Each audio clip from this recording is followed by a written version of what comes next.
Welcome back to The Explainer. So if you've been staring down your green computing syllabus and kind of panicking about how to guarantee a top grade, you are in the exact right place.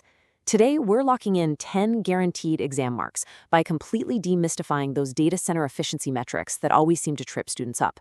We're going to break down the actual, real-world math the global IT industry uses to measure environmental footprints, and we're going to do it step by step. All right, here's our game plan for today. We'll start with the 10-mark guarantee, then separate useful power from overhead. After that, we'll hit the golden formulas, solve a basic breakdown, dodge the reverse engineering trap, and finally, wrap things up with some real-world efficiency benchmarks. Okay, Section 1, the 10-mark guarantee, and honestly, why this even matters. In technical exams, the first module usually just tests your theoretical foundation. But examiners absolutely love to separate the average students from the top-tier ones by throwing in a compulsory 10-mark numerical question on data center efficiency. It is the ultimate test, right? Did you just memorize a definition, or do you actually understand the physics of green computing? So, want to lock in those 10 guaranteed exam marks? If that's a yes, put away your phone and clear your distractions. Grab a pen, grab some paper, and definitely a calculator. We're going to actively participate in this math. Seriously, calculating along with me is the absolute best way to hardwire this into your brain. Moving right along to Section 2, useful power versus overhead, or basically the physics of a data center. Before we even look at a single formula, you've got to fundamentally understand how energy moves through these facilities.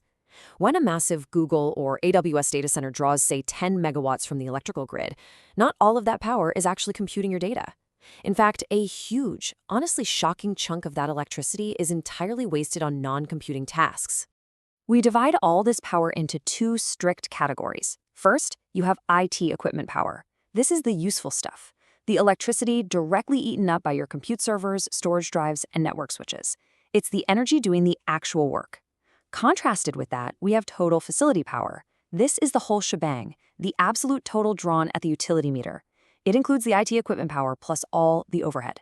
And that overhead, that's your massive HVAC, liquid cooling systems, power lost as heat inside the battery backups, physical security, even just the lights in the building.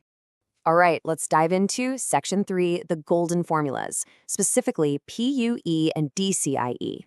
To measure exactly how green or environmentally friendly a data center really is, an organization called the Green Grid invented two vital metrics back in 2007. These are the golden formulas you absolutely need to commit to memory. First up is PUE, or power usage effectiveness. It's a super simple ratio calculated by dividing the total facility energy by the IT equipment energy. PUE is basically a multiplier showing your overhead costs. The physically impossible holy grail score is a perfect 1.0, which would mean literally zero energy is wasted on cooling. Though incredibly, modern hyperscalers are actually managing to hover around 1.10. The logical partner to PUE is DCIE, or Data Center Infrastructure Efficiency. This is simply the inverse of PUE, but expressed as a percentage. So you calculate it by taking 1, dividing it by your PUE, and multiplying by 100. DCIE is super handy because it gives you the exact percentage of your total power that is actually doing useful work. Let's make this math instantly intuitive. Say you have a PUE of 2.0. Pop that into the formula, and your DCIE is 50%. What does that actually mean? It means exactly half of that massive electricity bill is computing data, while the other half is completely wasted on overhead, like cooling and keeping the lights on. Okay, let's switch into application mode for Section 4, solving the basic breakdown. Looking at a classic 2022 past year question. We're going to tackle this classic 8-mark component breakdown question step by step. The trick here isn't crazy math. It's just how you carefully categorize the data the examiner gives you. Step 1. Always declare your givens to separate the useful power from the overhead. So our IT servers draw 1,200 kilowatts, then cooling at 600, power loss at 150, and lighting at 50. Those all add up to our overhead. Step 2. Let's calculate the total facility power by adding it all together. 1,200 plus 600 plus 150 plus 50, boom, 2,000 kilowatts. Do this before you even touch the main formulas. With our 2,000 kilowatt total in hand, we move to Step 3 and plug it into the PUE formula. 2,000 divided by the 1,200 IT power gives us a PUE of 1.667. Simple, right? Oh, and remember to leave out units. It's a dimensionless ratio.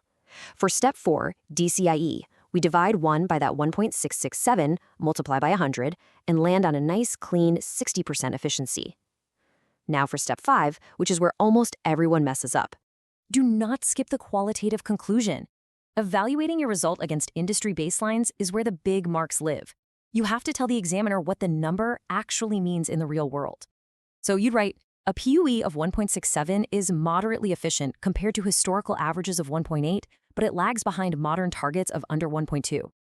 That sentence right there proves you get the real-world application. And that is exactly how you lock in a perfect 8 out of 8. Ready to level up. Section 5, the reverse engineering trap. This one is from a 2023 paper. We're looking at an elite 10-mark question that tests the physical relationship between numbers when a system upgrade happens. This traps students every single year. Part A requires reverse extraction. The prompt gives us a pretty terrible DCIE of 40% and a total power of 5 megawatts. First, find PUE by dividing 1 by 0.40, which gets us 2.5. Next, isolate IT power. Since PUE is total over IT, we just rearrange the formula. 5 megawatts divided by 2.5 gives us 2.0 megawatts of useful compute. Finally, the overhead is just total minus IT. So 5 minus 2 leaves us with a massive 3.0 megawatts of wasted overhead. Just pause and think about that PUE score of 2.5. It is absolutely terrible.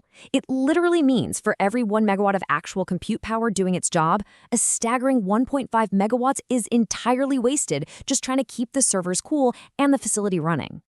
Now for part B, and here is the trap.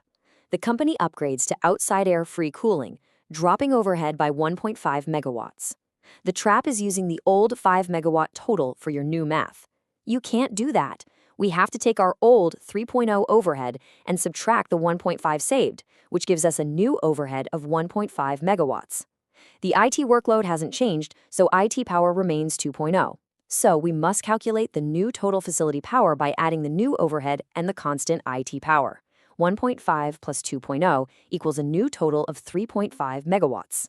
With our shiny new corrected total of 3.5 megawatts, we finish off the problem. The new PUE is 3.5 divided by our 2.0 IT power, dropping the score to 1.75. For the new DCIE, just do 1 divided by 1.75 times 100, and our efficiency shoots up to 57.14%. And you know, this brilliantly illustrates why this math matters so much to corporate budgets. Just by optimizing the cooling system, total power dropped from 5 all the way down to 3.5 megawatts. Efficiency jumped from a dismal 40% to over 57%, and they didn't sacrifice a single drop of server performance. Showing that progression clearly is how you nail a perfect 10 out of 10. Finally, let's wrap things up with Section 6, Real-World Efficiency Benchmarks, which is basically your cheat sheet. Knowing how to crunch the numbers is really only half the battle. You need to know what they mean in the real world to justify your qualitative exam answers. This matrix right here is your ultimate tool. Take a screenshot if you need to. It shows the evolution from those old legacy server closets with terrible PUEs of 2.5 or higher, all the way down to state-of-the-art hyperscale liquid-cooled setups boasting PUEs around 1.05 to 1.15. Whenever an exam or a real-world corporate budget asks you to critically evaluate a data center's efficiency, use these exact benchmarks to ground your analysis. I want to leave you with a thought to chew on. We know a PUE of 1.0 is the physical holy grail, right? Absolutely zero energy going to waste. Well, if giants like Google and AWS can squeeze down to 1.10 using AI and liquid cooling today, what exact thermodynamic barriers must the next generation of engineers, maybe even you, break to finally hit that impossible 1.0? Think about that as you continue your journey into green computing.